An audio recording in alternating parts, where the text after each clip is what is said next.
জীবনে কখনো হতাশ হবেন না। জীবনে যাই হয়ে যাক না কেন কখনো হতাশ হবেন না। মনে রাখবেন আল্লাহ আপনার রব, আল্লাহ আপনার সাথে আছেন ইনশাআল্লাহ। এই সমাজ আপনাকে যেভাবে শেখায়, কিভাবে শেখায়, এই যে স্কুল, কলেজ, ইউনিভার্সিটি, চাকরি, বিয়ে, সন্তান প্রতিপালন, আর তারপর ইন্না লিল্লাহি ওয়া ইন্না ইলাইহি রাজিউন, এই তো শেখায় নাকি? সবসময় মনে রাখবেন যে আল্লাহ রাব্বুল আলামিনের পরিকল্পনাই আপনার উপরে সবচেয়ে বেশি অগ্রাধিকার যোগ্য, সমাজের পরিকল্পনা নয়।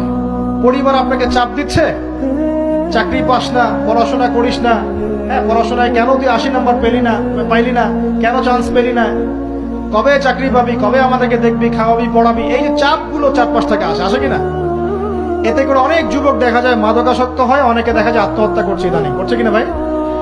এই শব্দটা থেকে আমি এই পয়েন্টটা আজকে লিখেছিলাম যে ভুলেও আল্লাহর প্রতি বিশ্বাস এবং তাওয়াক্কুল হারাবেন না। সমাজ যেভাবে শেখায়, সমাজ চারপাশে যে চাপ আপনাকে দিচ্ছে, এই চাপে নিজে গা ভাসিয়ে দিবেন না।